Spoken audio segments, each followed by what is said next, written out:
Rumble told France, the government, to basically go fornicate themselves with wire brush when they said you have to take this content down. Rumble, yeah, people will be concerned. They're a publicly traded company. Here's the thing: Rumble is only as valuable as their protection of free speech. In other words, if Rumble does not continue to adhere to the principles of protecting free speech, why would anyone go to Rumble? So it's this self-protection mechanism where the company is only valuable if they actually do what they say they're going to do. And that's something that's exciting to me because it doesn't allow for doublespeak. Yeah, that's a good observation. Rumble told France, I don't want to make it about me, and there's no but I'm joking. That is something that Robert Barnes and I have been saying since Rumble went public, or made the announcement that they were going to go public through the reverse merger, whatever the system was. Back in the day, people were saying, Viva, how can Rumble remain independent? How can it remain a loyal adherent to free speech if they go public? They get bought out by a certain amount of shareholders. Shareholder interest goes from being the proponent of free speech to being woke. And then lo and behold, Rumble goes the way of the YouTube, which, is what it is, a massive corporation with the lion's share of the market, but that suppresses independent voices for ideological, politically motivated reasons. What Robert and I said back in the day is that these warranties and representations are kind of baked into the product of the shares of Rumble.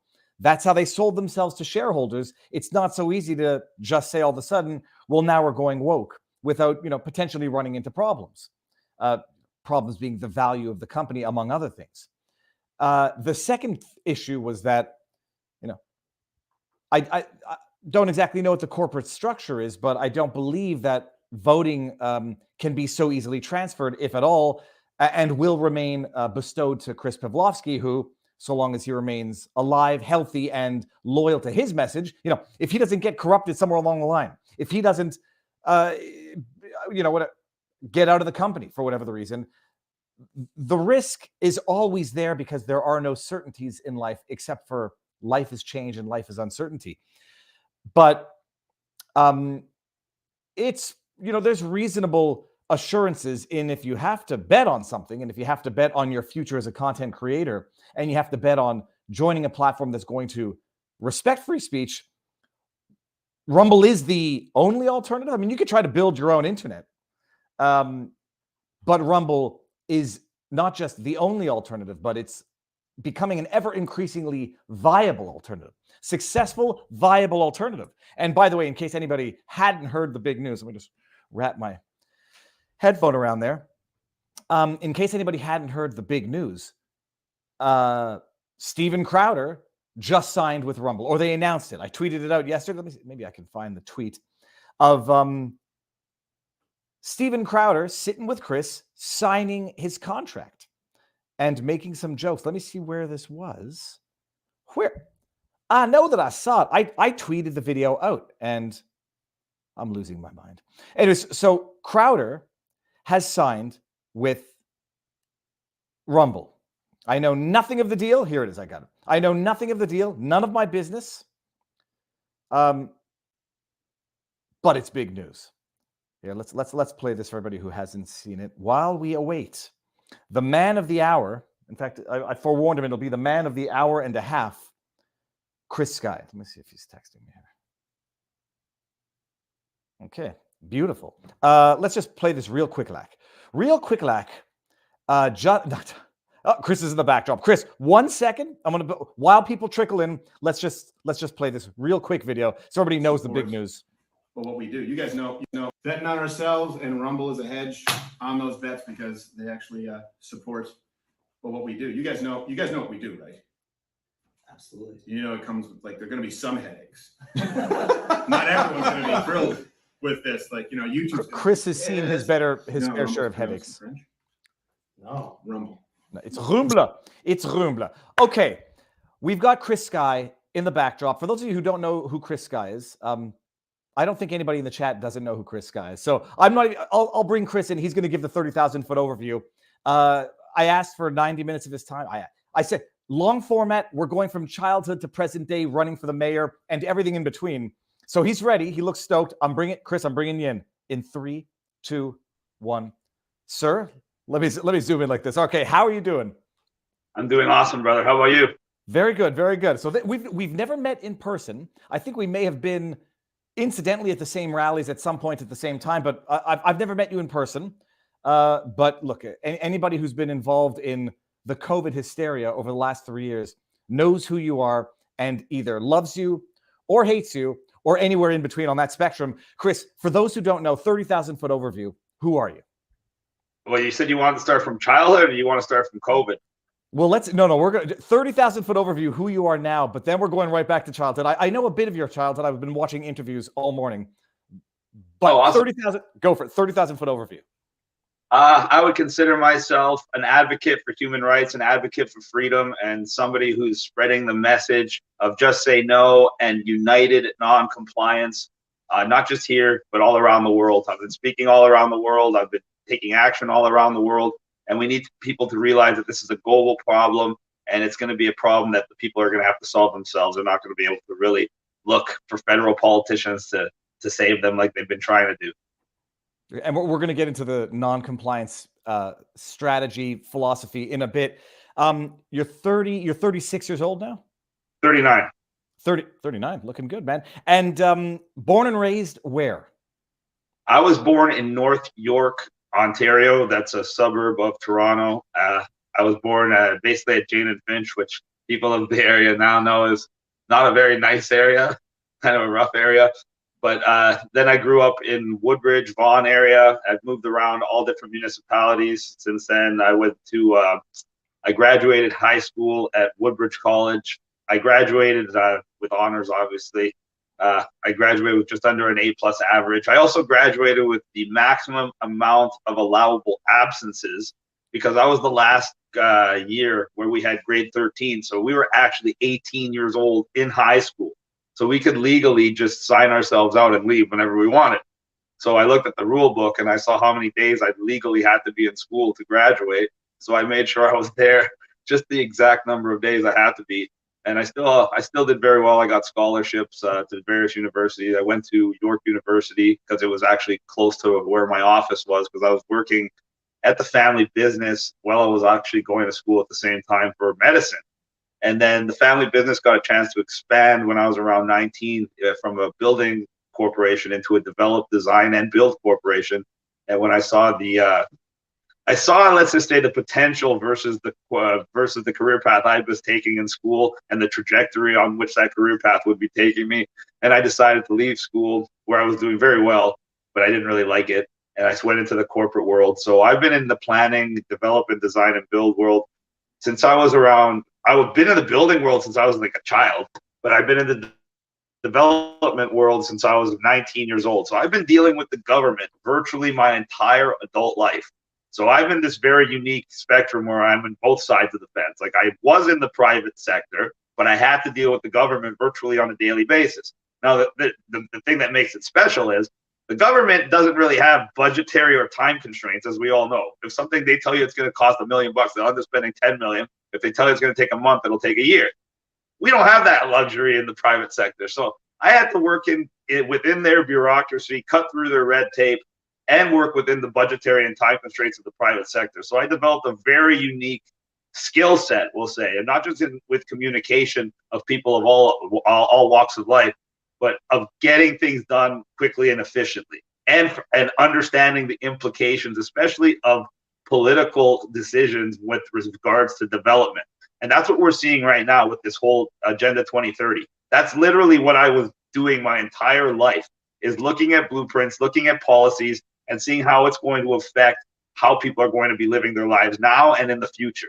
So when I see this stuff coming down the pipe, for me, it's like when people are looking in the Matrix and they see that code, I just see exactly what they're trying to do. And I can, and that's why I can explain to people in such an articulate and simplified way, because they want you to believe everything's so complicated you can't understand it. So you should just sit back, don't pay attention, and let them make all their decisions for you.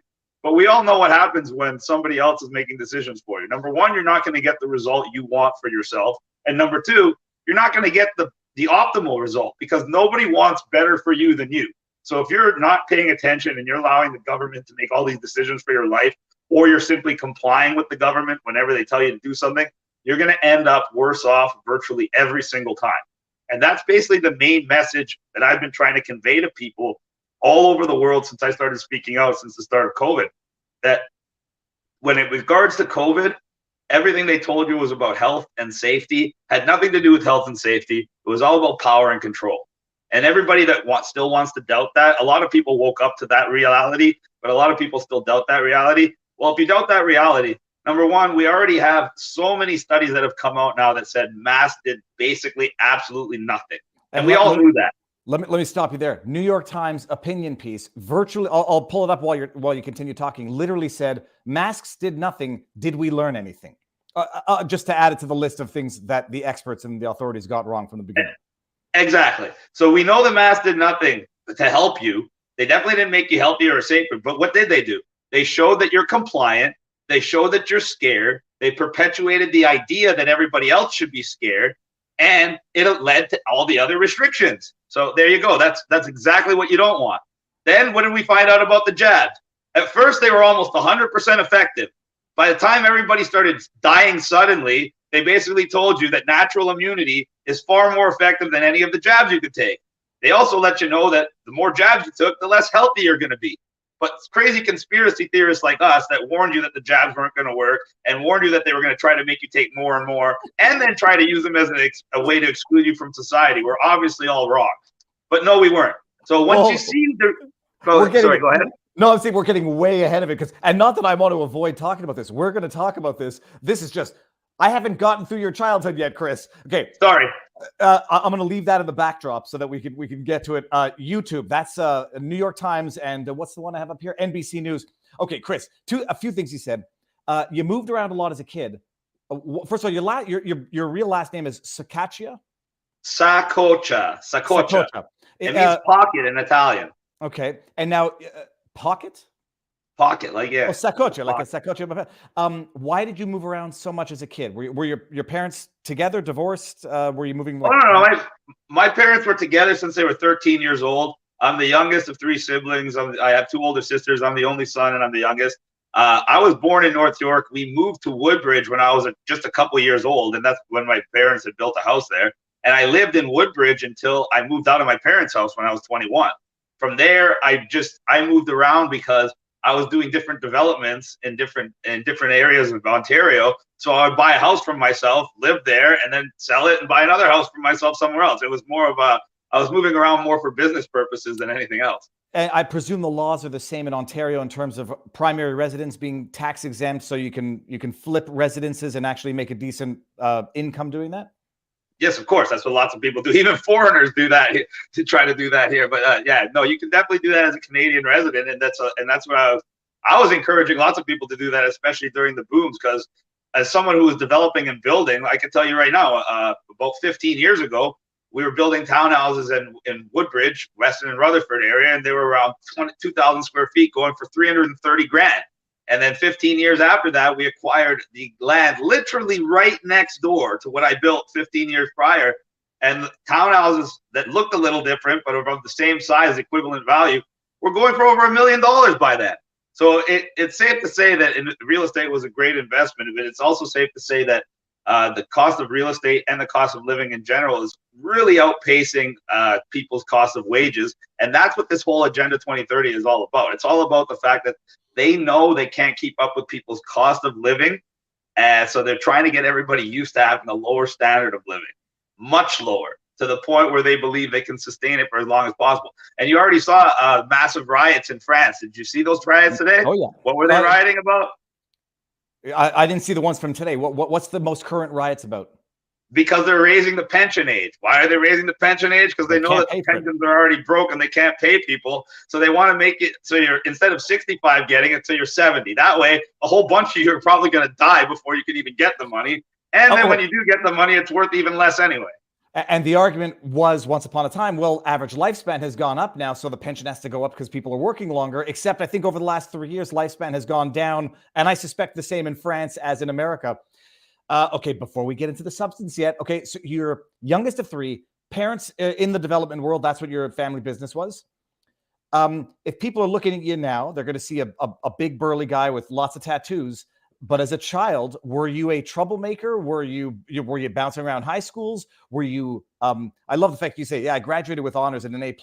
Like I barely made it through high school. I was like D, whatever is above 60. Lucky to get through, and then I found my way in CEGEP and university. But as a child, were you a troublemaker, defiant? What is it called? Oppositional defiance disorder, getting into trouble, No.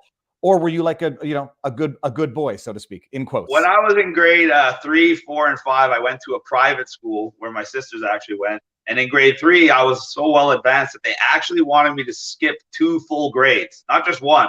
And I didn't want to do it because I didn't want to be 2 years younger than everybody else in my class. So I just said no. So then when I got to grade 4, I basically had to sit out in the hallway because I'd finish all the work real fast and then I had nothing to do. So I just start talking to people that still had work to do.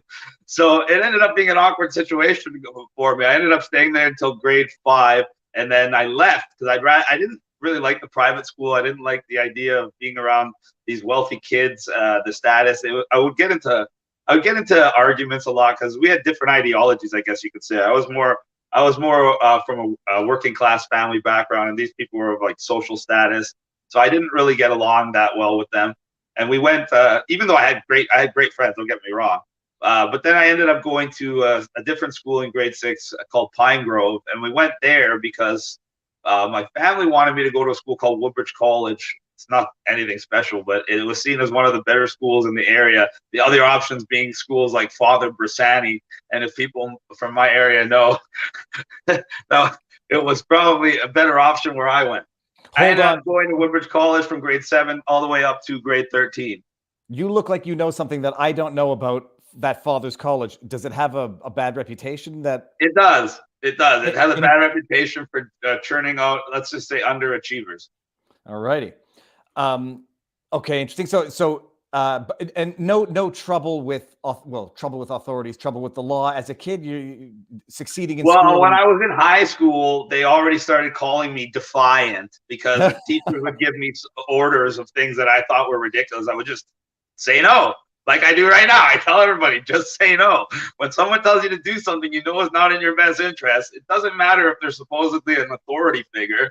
Like I was 15, 16 years old. If some adult came and told me to do something that I know was wrong, I'm not going to do it just because you're an adult or you're a teacher. I'm going to do it if I think it's right. So I was already known as defiant. I was the kind of guy that would stand up for the bullies in the schoolyard. I wouldn't go looking for trouble, but at the same time, if I saw somebody picking on someone, I couldn't just stand there and watch. I'd go and ask the bully to pick on me instead. And 99 times out of 100, as you find, the bullies will just walk away. And the one time out of 100 where they don't, they would have wished they had. And so that's pretty much how I've been since a child. And I took that into adulthood. I guess that's why I started speaking out, because I spoke out. I didn't want to speak out, to be honest. I didn't want to speak out because I didn't want the negative attention that, as you can see, I got 25 arrests in 27 and a half months. Yeah. I got them attacking me, calling me everything from a attempted cop killer to a racist to a white supremacist, someone who beats their wife, attempted drug dealer, gangbang. I've been called everything you could possibly be called in the media. Let's just say that. So I knew what I was going to get if I spoke out. I didn't want that. I didn't really want to speak out, but at the same time, I wanted to help people. And then my wife was the one that made me speak out. She said, you know what you're talking about. You are a leader. And she said, if you don't help people and you don't warn people, everything that happens is going to be your fault. So she basically put the whole weight of the world on my shoulders, as only a good woman could do. And that's what made me actually start speaking out, because otherwise I probably wouldn't have. Because my business was heavily affected, so was everybody else's. But at the same time, I like everybody else, I thought speaking out would just make my own individual situation worse. And of course it did in a lot of ways, but in a lot of ways it made it better. All right, now this is going to be the last question before I wind up on YouTube to go exclusive on Rumble and on Locals where we're streaming. Whatever anybody says about you, and whether or not your predictions, I went back to review a lot of your predictions. You've been more right than CNN, MSNBC, New York Times. There have been some of the odd ones that might have not come exactly to fruition, but such are predictions. You seem very knowledgeable, and I'm not saying that to flatter you. You seem very knowledgeable. What even prior to COVID, what was your source? What was your passion for education, information? Where did you get it? How did you digest it? And what's your method? I go by the quote, the day you stop learning is the day you stop living. So I've just always had a thirst for knowledge. I would get it from individuals. I would get it from the internet. I would get it from traveling around the world. I've been to over 40 countries. I've done actual, like, for instance, I went and spent 2 weeks going to Germany just to study the Holocaust when I was around 19 or 20 years old, because I had such an interest in World War II. So I try to gain real world knowledge through real world experience, as well as just a lot of research. And I've been researching since I was about 14, 15 years old. Alex Jones, I was actually a fan of Alex Jones since I was about 15 years old. And for him to have me on the show, and for him to even refer to me as the world's leading activist, like 25 years later, is kind of surreal. It's pretty amazing. And it feels good because I know I actually affect individual people's lives, and I affect them in a positive way. And I affect them in a positive way that lasts. Like, I get people calling me, stopping me, texting me every single day, dozens of times a day, every single day. It never fails. And they'll all say something very similar. You helped me not wear a mask, or I didn't get a vaccine because of you, or I went and visited my grandmother in the hospital when I was too scared to before. All these things, they seem like little things, but they're not. They're fundamentally huge mental things. And that's what people need to realize, that the last couple of years has been a giant psychological warfare operation. And it's been designed to disarm every one of your natural defenses. And it was also designed to literally reward those who would be unrewardable in other situations. Like, for instance, it made compliance and cowardice become heroic and virtuous. Never in the history of humanity has compliance and cowardice and simply just doing what you're told been heroic and virtuous, except during COVID. Don't question. Just do exactly what you're told. You're a hero now. Absolutely ludicrous, but it worked. It worked because a lot of people were looking for any excuse to comply, because, just like I said, I didn't want any of the attention, so I know exactly how everybody else felt. But it needed to be done, and it still needs to be done, because they haven't stopped. This entire COVID operation was literally to prime you for what they're doing now with the climate change agenda, because they knew the average person wasn't going to say, oh, I'll give up my car and give up my house and give up my traveling around the world for the good of the climate. Nobody cared. No one thinks you're actually going to die if you don't stop eating meat in 30 years. Nobody believes that crap. So they can't get you to go along with it. They can't get you to volunteer. But with COVID, oh my gosh. Now, if you didn't go along with it, you're killing grandma. You're killing babies. They're making you feel as guilty as possible. There was two fundamental things they wanted to do with COVID. The first one being to get rid of the notion that individual rights and freedoms are paramount to a successful society, which we know is reality because we've had world wars and millions of people fighting and dying to preserve individual rights and freedoms. That's how important they have been to society. But in COVID, within just a few weeks, individual rights and freedoms were not just no longer paramount to a successful society, they were selfish and dangerous. And those who would fight for rights and freedoms were not patriotic, they were not heroes, now they were domestic terrorists.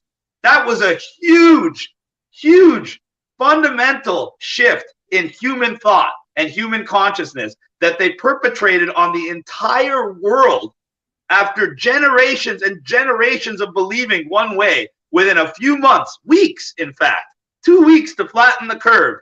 It took them that's all it took to reprogram billions and billions of people to now loathe rights and freedoms and attack those that were trying to protect their rights and freedoms.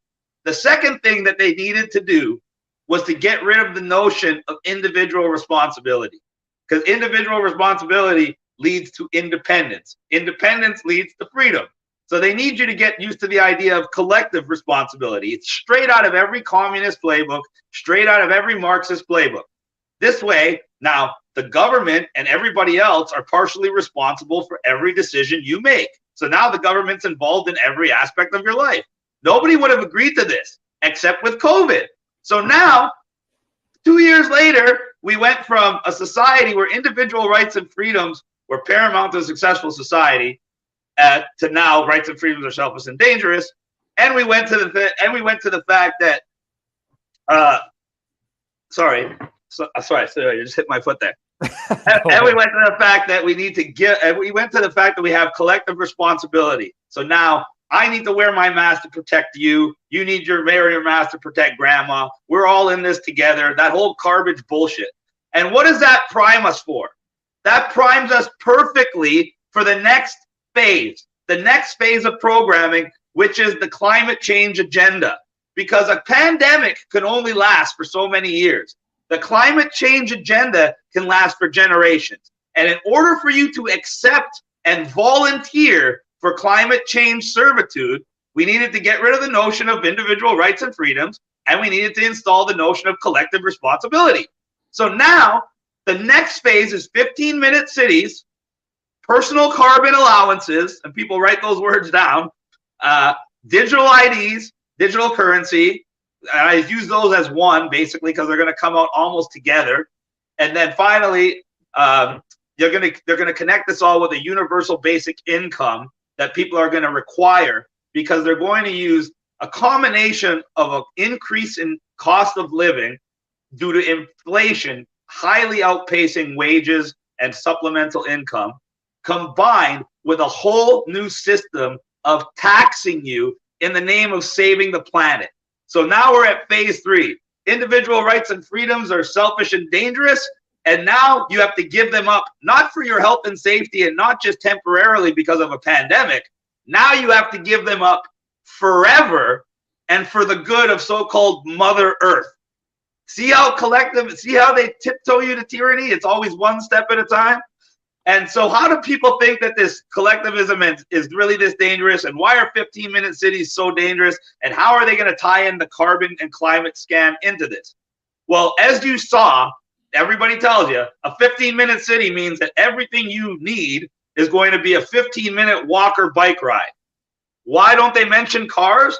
Because the whole purpose of a 15-minute city is to eliminate cars. If you see any renderings of what a 15-minute city is supposed to look like, you'll notice there's two things, or there's not two things. You'll notice no single-family dwellings with garages anywhere, only mixed-use buildings where you have commercial at the bottom and residential on top because they want you to live and work in the same building so you don't even have to leave the building for most of your life, let alone leave the block or your 15-minute city district. And that's what they want. That's really bad. Yeah, I know. And so sorry, go ahead. You were going to say something? Well, no, you finish that thought because I got another question. The other thing you're not going to see in their renderings are cars anywhere. You're going to see people on bikes, scooters. You're going to see public transit. And there's a reason for this. If you look up 15-minute city in Google and define what it is, the very first thing that every single publication will admit is that the primary purpose of a 15-minute city is to reduce the individual's carbon footprint. Now, in North America, 99, whoever has a car, that is your number one thing that creates the most of your carbon footprint, your car. So in order to reduce the individual carbon footprint, the fastest, most efficient method is to reduce the number of people who own cars. So to do that, you're going to do things like get rid of car lanes, introduce bike lanes, get rid of single-family houses, introduce these big buildings. They're also getting rid of parking lots. When they have new developments, instead of minimum amounts of parking, they have maximum amount of parking. All the lanes that do end up still allowing you to drive cars on them, they make them ultra low emissions roads. So you'll only be able to drive cars on them if you have an electric car. So eventually, the only people that are going to be driving are Ubers, government vehicles, ambulances, government themselves because they're essential and they're exempt, or anybody who's rich enough to have one of these cars. So already they're going to eliminate vehicle traffic from about 75 to 80% of you by 2030. That's the goal. They want 8 out of 10 people in the city to no longer have an automobile. And that means you're not going to be traveling very far because if you only have a bike, scooter, or public transit to rely on, that's why they're creating these so-called 15-minute districts. They literally call them districts, straight out of the Hunger Games. And if you want to know how they're going to keep you in your district, just look at Oxford, England. I was in England in September, one of the many countries I spoke in. I got to speak to people who live in Oxford as the literal model of the 15-minute city for the around the world was being implemented.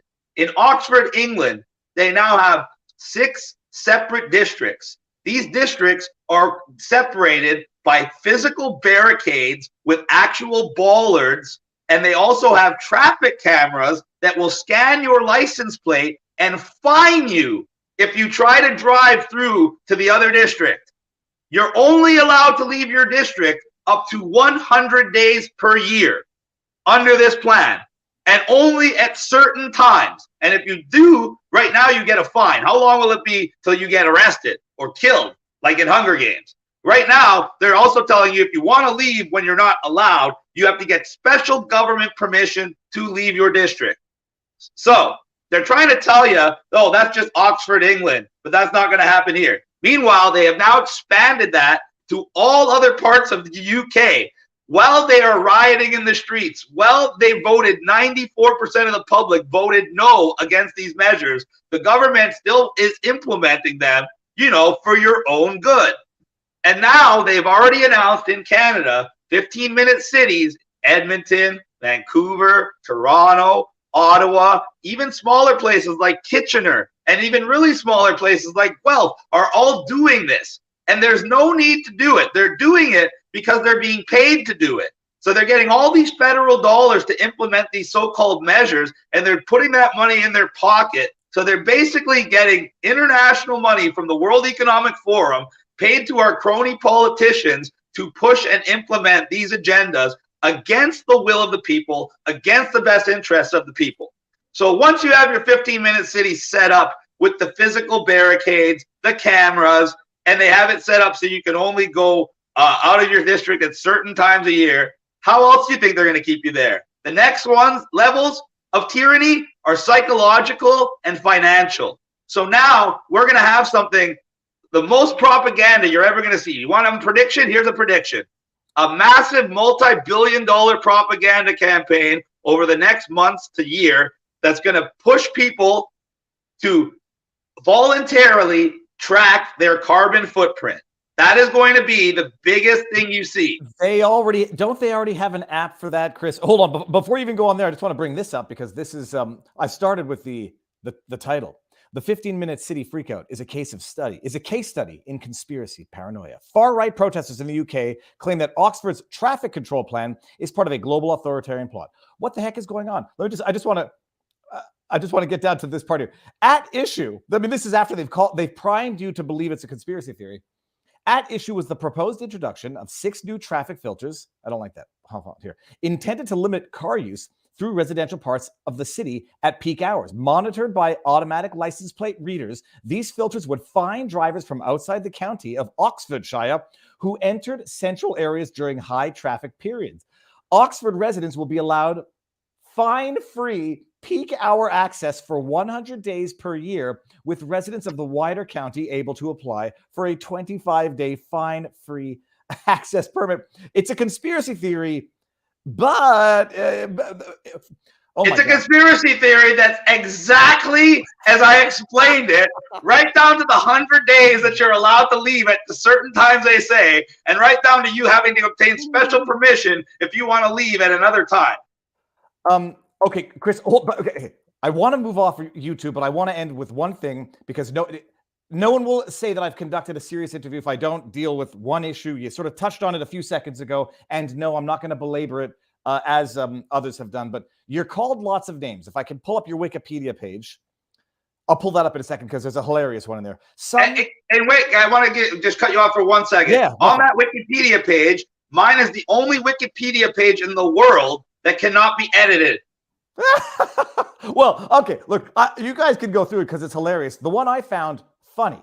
There's some that are not funny that, you know, you'll take flack for the rest of your life, and some will say, and many will say rightly so, but this is the one I loved.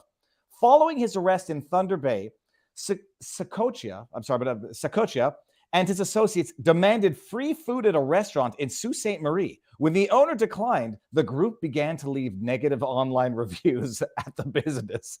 Okay, I thought that was just, if that's going to make it onto somebody's Wikipedia page, true or false, and even if true, my goodness. But no, Chris, the 100% false, by the way. I can explain the exact thing that happened, if you like, because I really didn't like that story.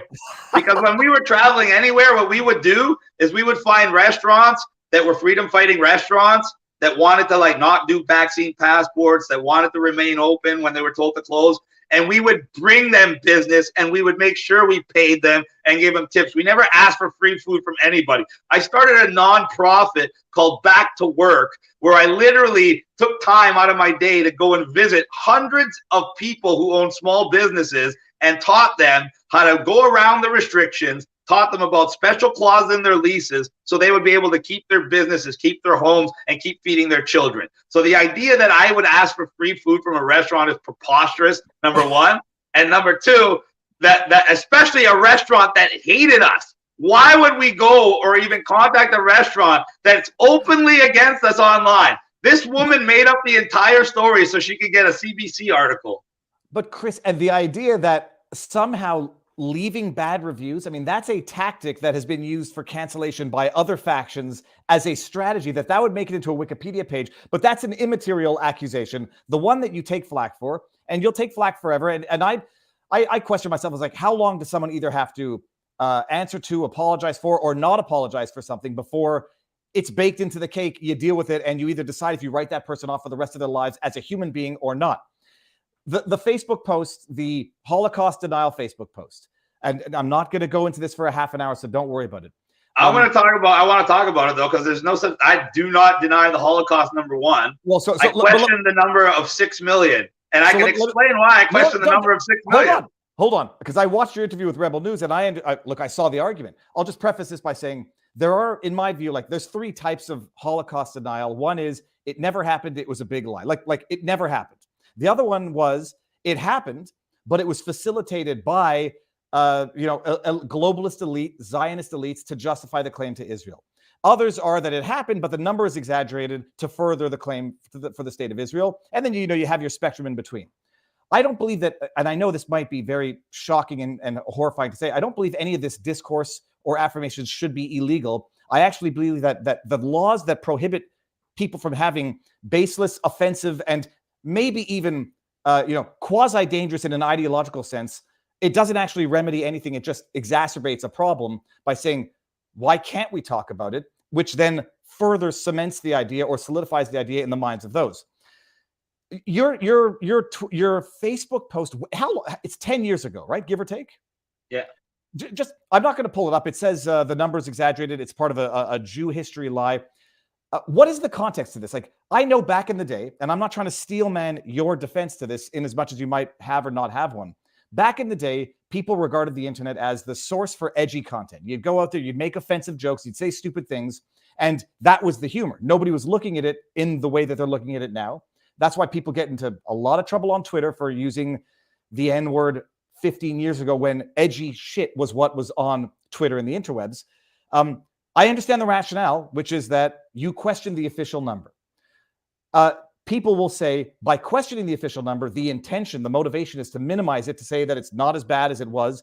And I say to that generally, if it's 5 million, 6 million, or 7 million, and someone says, I don't think it was 6, but 5, well, I don't think anyone's minimizing genocide by saying it was 500,000 or 1 million less than what you say the estimate. Genocide is genocide, and saying 6 million Jews or 5 million Jews in the Holocaust is a worse genocide than 1.5 million, 2 million Armenians during the first genocide. I mean, you're dividing by zero in terms of atrocity.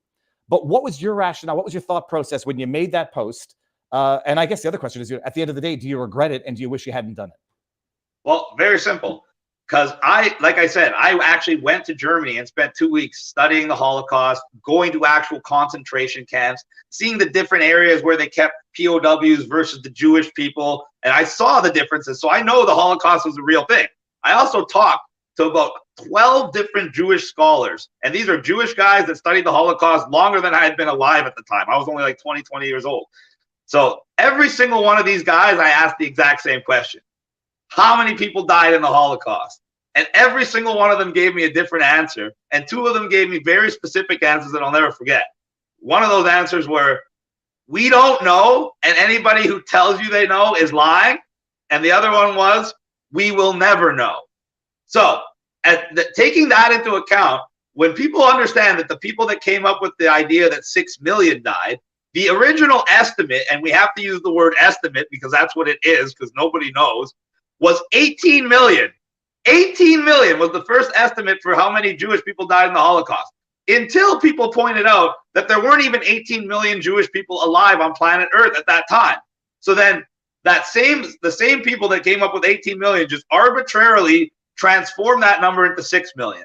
Now, if you know anything about Jewish religion, and I know just a little bit, there are various Jewish texts that state in a prophecy that after 6 million people are killed, they will get a new homeland, basically Israel. And if you look at publications, if you can even Google the term 6 million dead Jewish people, and you will see publications dating back to the early 1900s, pre-World War II, stating in more than one place and more than one time that 6 million Jewish people are in trouble, or 6 million Jewish people are dying. And they reference that number 6 million because that was a prophetic number that signified that they were going to be getting a new homeland soon. So that is why I say they use that number of 6, because for them it's a meaningful number. But we also have to acknowledge that it's an estimate, and it's an estimate that comes from a much higher estimate that couldn't even have been probable. So people need to understand that, like you said, I don't think it didn't happen at all, but I don't believe that people shouldn't be allowed to discuss it. Because it's just like with COVID, when people said you're not allowed to discuss this, the science is settled. Whenever someone says something like that, it should raise red flags, black flags, every type of flag.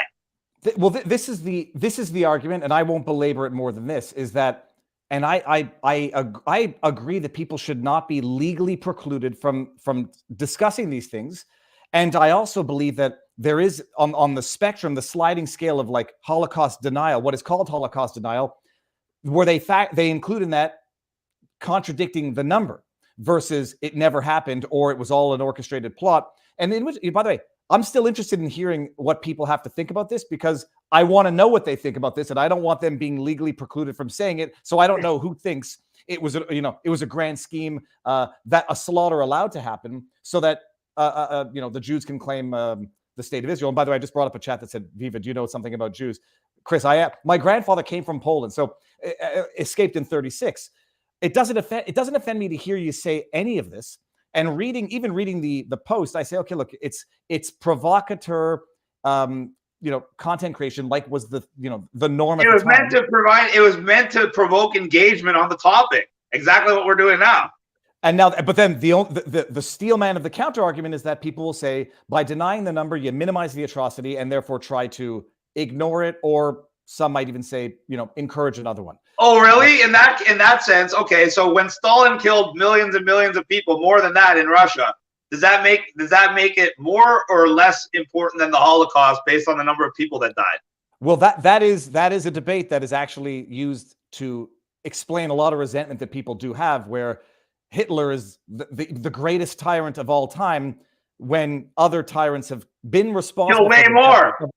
But then people say, well, they weren't targeted. It was just mass starvation of 50 million people, not targeted extermination of blacks, Jews, and gypsies.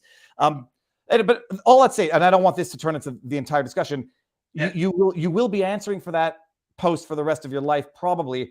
In my own mind, it's like, at what point does someone change as a human?